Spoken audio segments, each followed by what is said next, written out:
Pessoal, vamos lá, então, aqui, direto de Brasília e do STF, para falar quais são os pontos que serão julgados na ADI e o que isso impacta diretamente na revisão da vida toda, o porquê vale a pena, né, os aposentados acompanharem tudo isso que está acontecendo, todos os clientes, é por eles que eu estou aqui, e quero falar tudo que pode acontecer e tudo que está acontecendo nesse momento.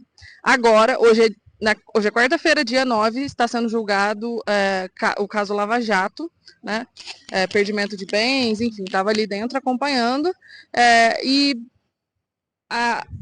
O que isso impacta na decisão de amanhã é em relação a tempo, né? Porque se isso for julgado mais rápido, provavelmente a pauta não vai ser alterada pelo Barroso e a gente vai ter, sim, um desfecho amanhã. O julgamento da ADI aconteceu em março de 2024, colocando ali na decisão final algo, né, uma invenção jurídica que a gente falou ali o tempo todo, de que o artigo 3º da Lei 9876 era de aplicação obrigatória, ou seja, uma norma cogente, e esse artigo fala que as contribuições a serem consideradas no cálculo da aposentadoria é apenas de julho de 1994 para frente, até a data do pedido da aposentadoria, sem a inclusão do salário de contribuição antes de julho de 94, que é a tese da revisão da vida toda. Ou seja, quando é mais vantajoso incluir essas contribuições, a pessoa tinha a opção de optar pela regra mais benéfica. E a ADI veio e jogou isso por terra. Depois de muitas manifestações, Avenida Paulista, embargo de declaração da CNTM, que está sendo julgado aqui, toda essa discussão veio de novo à tona. Tá? Então, o que está sendo julgado aqui, o que vai ser julgado amanhã, se Deus quiser, são os embargos de declaração opostos pela Confederação Nacional dos Trabalhadores Metalúrgicos, que quer trazer à luz, né, os embargos de declaração servem para aclarar uma decisão que não ficou clara para uma das partes, que é o caso dos aposentados. Os aposentados não sabem quem vai ter que pagar, se vai ter que pagar, né, sucumbência, casos em que não teve justiça gratuita, que vai ter que pagar custos judiciais, e também a decisão principal é em relação aos processos que foram ajuizados desde a decisão, desde o entendimento favorável do STF até o STF mudar essa decisão por meio das ADIs. Então, em 2022, em dezembro de 2022, o STF entendeu que a revisão da vida toda era possível por meio do tema 1102. Depois o INSS entrou com embargo de declaração, Cristiano Zanin entrou, né, enfim,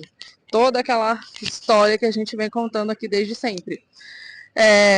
E então, nesse período, várias pessoas entraram com o processo acreditando na decisão do STF, acreditando naquele entendimento. E o artigo 1040 do CPC diz que não é necessário trânsito em julgado para que a decisão proferida aqui pela cúpula, né, pela corte, pela Suprema Corte, ela pode ser aplicada. Então, várias pessoas entraram, várias pessoas estavam recebendo o benefício, e é outro ponto também que tem que ser discutido aqui, que está sendo levantado pela CNTM, que se haverá a necessidade de devolução desses benefícios que foram recebidos por meio de decisões de tutela provisória de urgência, de evidência, né, na verdade, porque tinha uma decisão do STF. Então, tudo isso precisa ser levado em conta e é o que vai ser discutido aqui. Mas o principal e o que vai impactar mesmo as pessoas que têm direito à revisão da vida toda é que aquelas pessoas que entraram e ainda têm a esperança de que todo o trabalho, né, todo esse processo não foi em vão. Ou seja, aquelas pessoas que entraram com o processo nesse período pode ainda ter a esperança de receber tanto o reajuste quanto os atrasados, tá?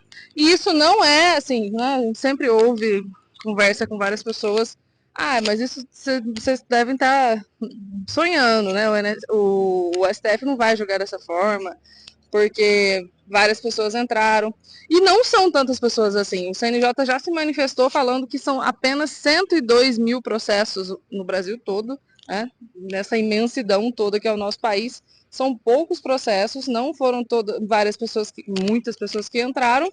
Então, há essa possibilidade sim, e o STF já decidiu assim em outras teses de revisão. Então não é algo impossível, a gente não está perseguindo algo que é utópico e que, né, como muitas pessoas falam, tá enganando os aposentados, tá iludindo, tá trazendo informação que pode ser, talvez um dia, quem sabe, e não tem certeza, e não é bem assim, tá? Então, é claro que a gente tem uma responsabilidade muito grande com a expectativa das pessoas, principalmente da expectativa das pessoas que precisam desse dinheiro, mas o fato é não desistir, mas ter os pés no chão, né? Não fazer dívida, não contar com esse dinheiro.